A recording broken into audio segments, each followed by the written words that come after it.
On February 22, 2026, in the hills of Tapalpa, Jalisco, Mexican military forces closed in on the most wanted criminal in the world, and by the time the gunfire stopped, Nemesio Oseguera Cervantes, El Mencho, was mortally wounded. Within hours, his right-hand man was dead in a separate operation 40 miles away. Within days, 70 people had been arrested, 27 attacks had been launched against security forces, and an entire nation was in chaos. This is the full story of the arrest sweep, the raid, and the succession crisis that is still unfolding right now. Mexico Cartel arrest sweep shocks nation as CJNG members captured. Let's get into it. If you have never heard of the Jalisco New Generation Cartel before today, let me give you the 30-second version, and then we are going to get into why the events of the last several weeks are unlike anything this organization has ever faced. The CJNG built itself from the ashes of a collapsed cartel around 2010, grew into a military-grade criminal empire operating across 40 countries, and became the primary supplier of fentanyl and methamphetamine flowing into the United States. At its peak, its leader El Mencho carried a $15 million DEA bounty on his head, the largest reward ever placed on a cartel figure. These are the people who shot down a Mexican military helicopter with a rocket launcher in 2015, killing 9 soldiers on board. They are not a street gang, they are a criminal army. And for over a decade, no one could touch them. Until now. Hit that like button right now if you want to see more deep dives like this one. This is exactly the kind of story that deserves more than a 2-minute segment on the evening news, and we are just getting started. Before we get to February 22nd, we need to talk about what was already happening in the weeks leading up to it, because the raid that killed El Mencho did not come out of nowhere. It came at the end of a sustained pressure campaign that had been tightening around the CJNG for months. In a 43-day enforcement sweep that concluded on January 28, 2026, U.S. and Mexican authorities jointly arrested 856 CJNG suspects and 1,041 Sinaloa cartel suspects, pulling 91 tons of drugs off the streets in the process. 91 tons. That number is almost too large to process. Think about the logistics required to move that volume of narcotics, the networks, the safe houses, the corrupt officials, the transportation routes. And then think about what it means to have that entire infrastructure exposed and dismantled in the span of 6 weeks. This was not a routine drug bust. This was a systematic dismantling of the cartel's operational backbone across both sides of the border, and it sent a very clear signal to anyone paying attention.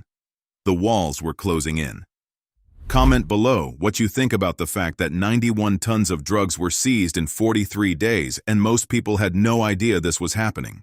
Does the media owe the public better coverage of operations like this? Let me know what you think.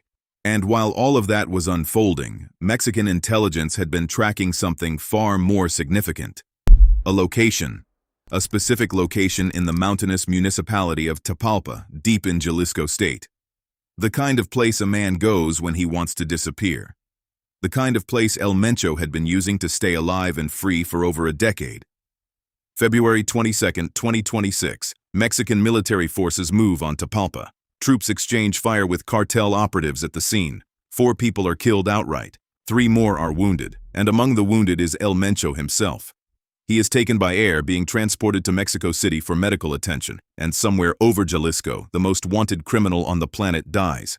The Mexican Defense Department confirms it. The DEA confirms it. After years, after a $15 million bounty that sat uncollected while the cartel grew and bled and killed its way across an entire continent, Nemesio Oseguera Cervantes is dead. 2 members of his personal security detail are taken alive at the scene.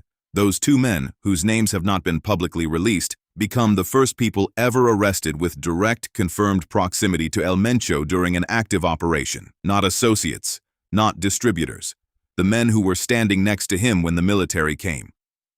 On March 1st, a federal judge orders both men held in pretrial detention and transferred to the Federal Social Readaptation Center No. 1, Mexico's highest security federal prison. They are charged with possession of firearms and equipment reserved for the exclusive use of the armed forces. And while those charges may sound technical, make no mistake about what they represent. These are the first documented links in what will become the legal chain connecting El Mencho's inner circle to Mexican federal prosecution.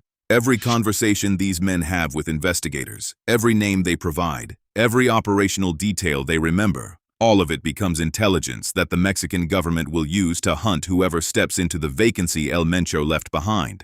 But here is what made February 22nd genuinely extraordinary, and what separated it from every other significant cartel law enforcement action in recent memory. Because at the same moment that the military operation in Tapalpa was concluding, a second operation was already underway 40 miles south, in the municipality of El Grullo, Jalisco. Hugo Cesar Macias Ureña, known as El Tuli, El Mencho's right-hand man, his financial logistics chief, the man responsible for coordinating the movement of money, resources, and personnel across the CJNG's vast operational network. In the immediate aftermath of El Mencho's death, El Tuli had reportedly begun coordinating the cartel's retaliatory response from El Grullo, including, according to reports, organizing a 20,000 peso bounty on National Guard members. Mexican paratroopers moved on his location. El Tuli attempted to flee in a vehicle. He was neutralized. Authorities seized over $965,000 in U.S. currency, 7.2 million pesos in cash, and weapons at the scene. Let me put that in perspective for you. Within the span of a single day, the Mexican military killed El Mencho's top financial logistics chief, and arrested 2 members of El Mencho's personal security detail. The founder and the money man. Gone in the same 24 hours. That has never happened before. Not to this cartel. Not to any cartel of this size operating at this level. This was a decapitation strike of a kind that organized crime analysts will be studying for years. And look, I want to take a second here because it is easy to talk about these events in the language of military operations and tactical victories. But El Grullo is a real town. Tapalpa is a real community. The people who live in these places woke up on the morning of February 22nd not knowing that their streets were about to become an active war zone. Families in Jalisco have been living under the shadow of this cartel for over a decade, watching their neighbors disappear, watching violence shape the geography of their daily lives. What happened that day was a law enforcement victory, yes, but it was also just another chapter in a conflict that ordinary Mexicans had no say in starting and no ability to stop. That is worth remembering.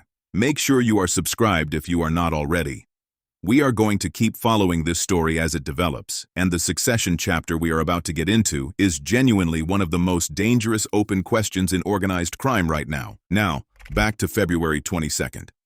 Because the CJNG's response to losing its founder and its financial chief in a single day was immediate, coordinated, and violent on a scale that shocked even veteran observers of cartel behavior. Within hours of El Mencho's death being confirmed, the cartel activated what can only be described as a contingency plan for exactly this scenario. Over 85 highway blockades went up across multiple Mexican states, vehicles set on fire and dragged across roads to shut down traffic and cut off military movement. Banks were burned, businesses were torched, a gas station, a church. Armed groups moved on Guadalajara's airport. The U.S. State Department issued shelter-in-place warnings for American citizens in Jalisco and several other states. Schools were shut down. Flights were canceled. A pregnant woman was killed in a shootout in Zapopan. Canadian tourists in Puerto Vallarta were told to stay inside and not move for their own safety. And here is the detail that does not get discussed enough in the coverage of these events. When Mexican authorities cleared the roadblocks and started accounting for the damage, they found that several improvised explosive devices had been left behind from the February 22nd violence, deliberately hidden, presumably to be triggered later. On March 3rd, one of those devices detonated at the La Desembocada Bridge in Puerto Vallarta during demolition and cleanup work on the structure. A man in his 40s was killed. A machinery operator was injured. 8 additional explosive devices were subsequently found and deactivated at the same site. Another vehicle containing more devices was discovered nearby. Think about what that means. Even in the middle of a leadership collapse, even while 70 of their members were being arrested during the retaliation crackdown, even while the entire organization was absorbing the most significant blow in its history, the CJNG was still planting bombs with delayed detonation on civilian infrastructure. That is not the behavior of a broken organization. That is the behavior of an organization that planned for this, that trained for this, and that is sending a very deliberate message. We were here before this raid, and we will be here after it. Comment what you think about this. An organization loses its founder, its financial chief, and dozens of members in a matter of days, and still manages to coordinate a multi-state retaliation campaign complete with hidden explosive devices. Does that change how you think about whether law enforcement can actually finish what it started? I want to hear your read on this one. In total, during the wave of retaliatory violence that followed El Mencho's death, 70 people were arrested. Security forces recorded 27 separate attacks from cartel members. The scale of the response, 252 roadblocks reported across 20 states at the peak, according to some estimates, actually surpassed the Sinaloa cartel's infamous response to the attempted capture of El Chapo's son in Culiacan in 2019.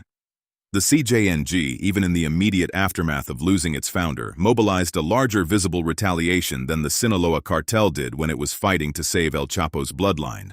That tells you something about the depth of the organizational infrastructure that still exists. And that brings us to the question that Mexico's security apparatus, the DEA, organized crime analysts, and frankly anyone paying attention is focused on right now.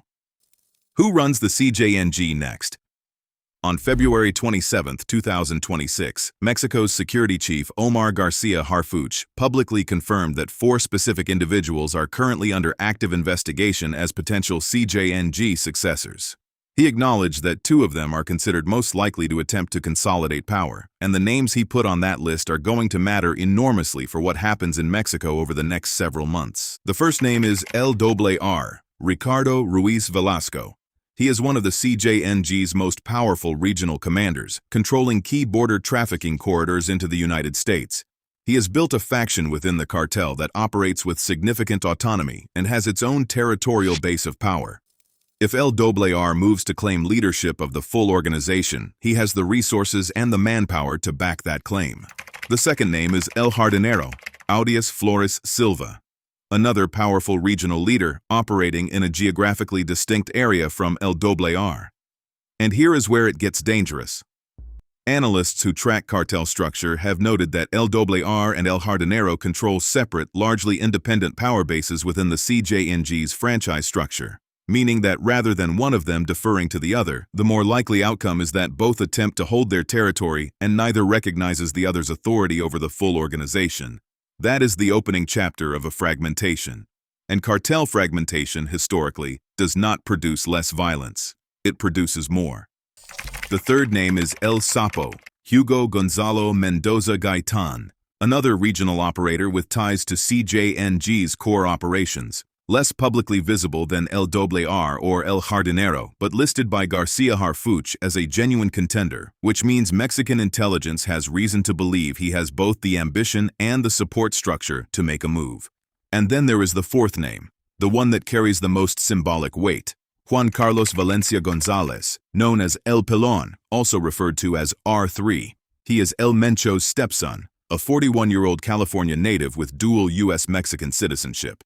He already carries a $5 million U.S. government bounty for drug trafficking, extortion, kidnapping, and weapons offenses. His half-brother El Menchito is serving life in a U.S. federal prison. His family has been systematically targeted by law enforcement on both sides of the border, and yet he remains free, and he remains on the shortlist for who could step into the role his stepfather held for over a decade. The family succession angle here is significant because it speaks to something deeper than just criminal hierarchy. For the CJNG's rank and file, the hundreds of thousands of members, affiliates, and associated operators across Mexico and beyond, El Mencho was not just a boss, he was a founding figure, a symbol, and blood succession carries weight in these organizations in a way that merit-based promotion simply does not. If El Pelon is able to position himself as the continuation of El Mencho's legacy, he does not just inherit a criminal operation, he inherits a narrative. And in the cartel world, narrative is power.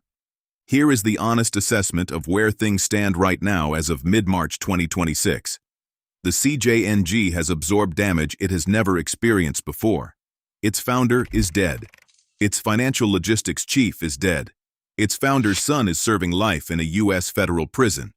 Hundreds of its members have been arrested across 2 countries in the span of weeks. Its home territory in Jalisco is under sustained military pressure. Its 4 most likely successors are all under active government investigation before any of them has even publicly staked a claim to leadership. By any conventional measure, this organization should be in freefall, and yet the bridge bomb in Puerto Vallarta went off on March 3rd. And yet the 27 attacks on security forces happened. And yet the roadblocks went up across 20 states within hours of El Mencho's death. The infrastructure to execute all of that still exists. The loyalty that drives cartel members to retaliate even when their organization is under maximum pressure, that still exists too. What happens next depends almost entirely on whether El Doble R, El Jardinero, El Sapo, and El Pelon can find a way to cooperate, or whether they tear the organization apart fighting each other for the throne. History is not on the side of cooperation. When the Guadalajara cartel collapsed, it produced the Sinaloa cartel and the Arellano Felix organization, and the war between them defined Mexican drug violence for 2 decades. When the Milenio cartel collapsed, it produced the CJNG. Every time a major Mexican cartel fractures, what follows is not peace. What follows is a new round of violence as successor factions carve out their own territories through force. Mexico's government has a narrow window right now, with the leadership vacuum still open, with the 4 successors still jockeying for position, with the organizational structure still reeling, to press the advantage and prevent whoever emerges from consolidating power before they can be reached. Whether they can move fast enough, and whether the corruption networks that protected El Mencho for over a decade have been disrupted enough to allow that to happen, is the open question that will define Mexican security for years to come. Comment what you think is going to happen. Does the CJNG hold together under a new leader, or does it fracture into competing factions and ignite a new cartel war across Mexico? This is the most consequential organized crime succession story in a generation, and I genuinely want to know where you stand. If this breakdown gave you the full picture that the headlines are not giving you, hit that like button. Make sure you are subscribed and click another box on your screen to watch another video covering more stories like this.